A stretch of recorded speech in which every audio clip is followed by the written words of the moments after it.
Hi, it's Todd here from Todd's Workshop, and I am in the Museum of Ancient Greek Technology in Athens. The first thing I'll say is this place is just fantastic. It is absolutely brilliant. And the second thing is I have never encountered a museum with such helpful and friendly staff. So this is just absolutely brilliant. This museum is just awesome. So come on down. Basically, it does do weapons, which is of course of interest to me, and there's the fantastic steam-powered cannon, there's the polybolus, the rapid shooting ballista, but they also do all sorts of other bits of Greek technology, but some of it I knew about, some of it I just didn't. So if you're in Athens, just come and check this museum out, it is brilliant. So we've got a gastrophetes here, it's a belly bow, and it was Hieron of Alexandria, I think if I remember rightly, who came up with the drawings. The drawings are, let's face it, difficult to interpret, but we've come up with what looks like a fairly similar formatted device here, and it is a very early form of crossbow that you push down on the front slider, loads the bow, and then you put the bolt in it and shoot. My versions are smaller than this one, that's probably almost 50% bigger, but it's a fantastic piece. I don't think we know the scale of it, but it's just the earliest form of crossbow that we know about. So this is a polybolus. It is basically a rapid shooting ballista catapulta. So we're going to go back to the beginning, if you like, which is without all of this rapid fire system on it, just a regular kind of catapulta like the Roman ballista was, where you draw the arms back. It's torsion artillery. You can see the rope bundles at the front there. And you draw the arms back. That's what creates the motive force, and it drives the bolt forward.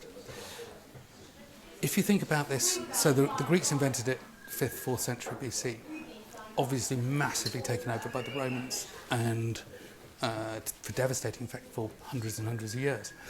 So this machine lived as a piece of artillery for 900 years pretty much, with a bit of development.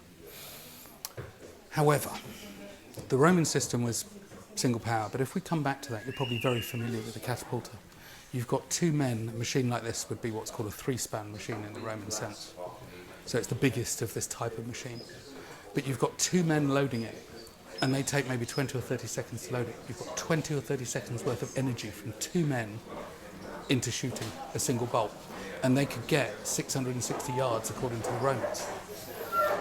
This one has a fantastically ingenious mechanism where you wind the trigger system forward, you wind the trigger system back. At the same time, you've got a bolt rack at the top here, and this drum rotates.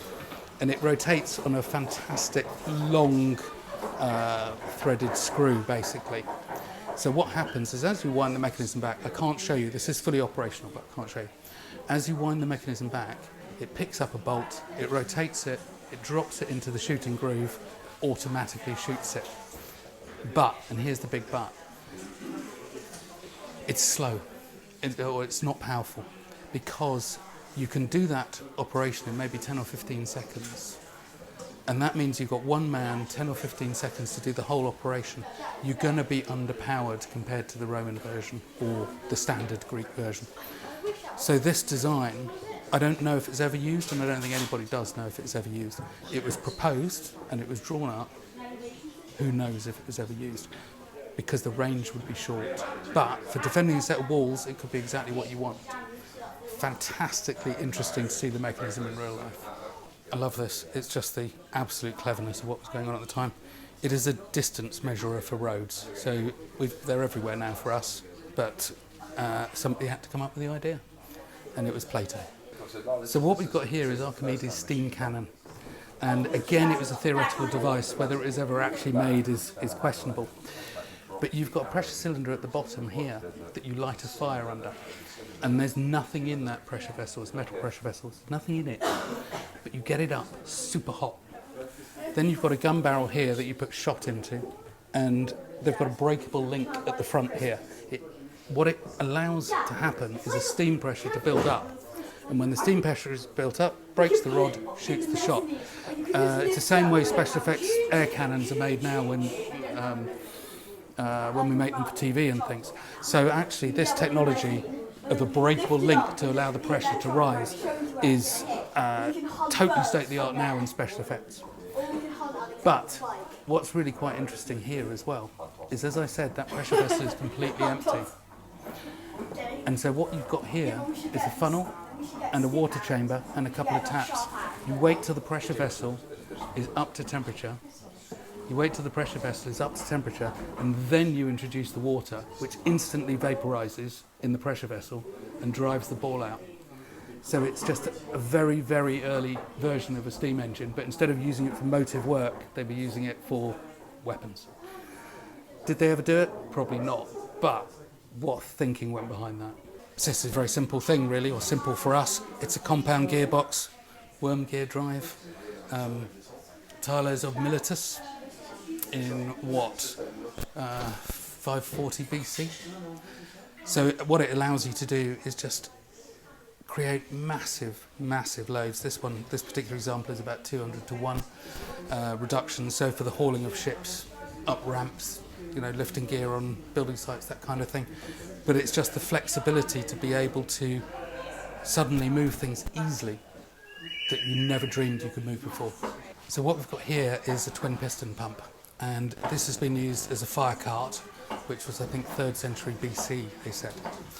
So what you've got is, it's a continuous stream, because when you're pushing one cylinder down, it's diverting the water through a one-way valve one way. You push the other cylinder down, it closes a valve, opens another. So what it allows you to do, even though you're pumping like this, is get a continuous stream. Fantastic for putting fires out. But the other thing, of course, that is fantastic about this is there's 2 proposed methods that Greek fire was distributed or used. One of them is a piston pump like this, and one of them is a heated siphon system. But either way, this particular fire piston pump was, of course, still in use around 1900 in London and bits of America and so on, and probably is still in use now in bits of the third world. So that is a bit of 2,500-year-old technology that is still, probably still, absolutely current to the modern day. Nothing's changed. So this was by Hieron of Alexandria, about 1st century AD. Basically, it is a vending machine, a water vending machine, and I know they had one at Alexandria Library, but apparently they were used in other places as well. But you drop your coin in the top, and you get a measured little cup of water out the bottom. Just unbelievable. And it weighs the coin that you put in, so you can't even fake it. Extraordinary. I've heard about some things that the ancient Greeks did, but I've never heard about this. This was invented during the time of Alexander, and it was for transmitting messages rapidly over a long distance, basically a telegraph. So what you've got here is a single device, and it has pre-written messages on here, like "we're being invaded from the north," or "horsemen seen below," or something like that, whatever it might be. And they are at certain intervals on this stick. You have a water tank here, and that stick can rise or fall depending how much water is in there. So what you do is you signal to the next hilltop, open the taps on your machine. The tap is opened, water drains out, and when you get to the signal with the right message, you close the tap and you raise your torch again, and the guy on the other hilltop goes, "Oh my goodness, horseman seen in the south." And then he will transmit that on. And so it's just a way of transmitting really detailed messages, long distances, rapidly.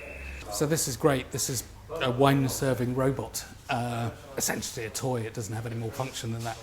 But again, I can't move this, but that arm articulates and it comes up to here on a counterweight.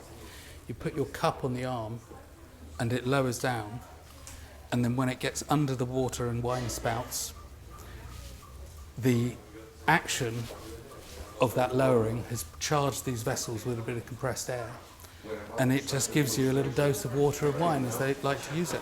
Take your cup away, it's ready for the next. So I'm here with Vasily, and he's going to show us a little demonstration of this fountain here. So the Greeks loved hydraulics, and the Romans did after them as well. But the Greeks loved hydraulics and invented all sorts of principles.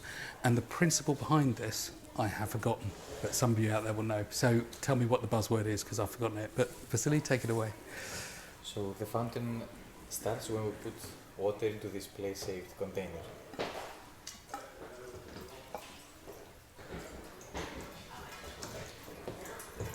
We have 2 containers, this one and this one.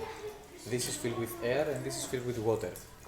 The water drops down this tube into here, pushes the air up this tube here.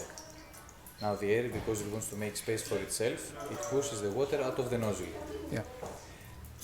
Now, do you think the fountain will go on forever or it will stop?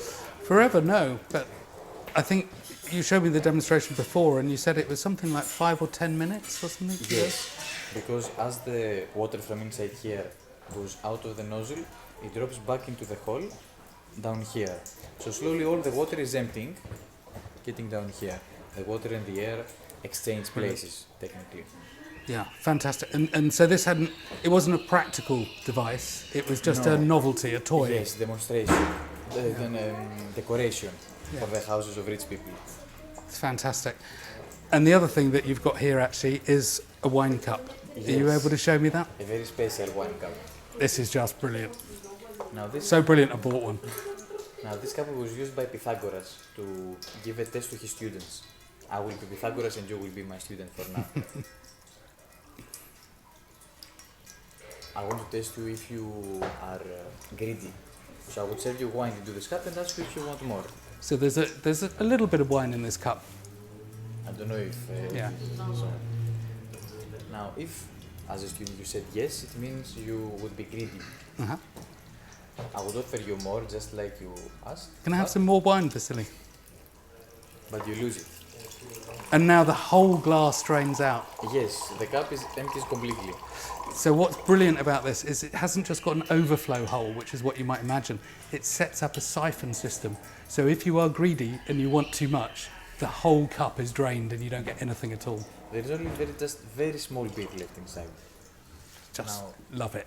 So I've hijacked Vasily again to show us this piece. So thank you very much. And again, I love this. So what have we got here? this is the first alarm system in history.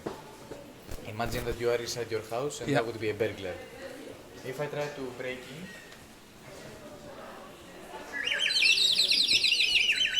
you hear me coming in. You I caught just me. love it.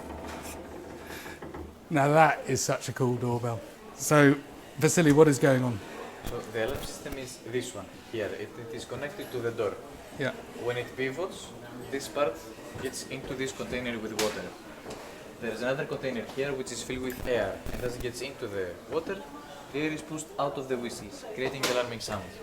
And the whistles are in the water, so it gives you that wobbling, bubbling. Yes, exactly. What we hear is the waves and the bubbles popping. Yeah. In ancient Greece, they use a trumpet, but it's very loud to use in the museum, so we have. Oh, so it makes even more noise than Yes. this. Even better. And you were saying earlier that the next known alarm system after this was America 1850 or something? Yes. So, A long time till the next was invented. yeah. Again, they're clever, these Greeks.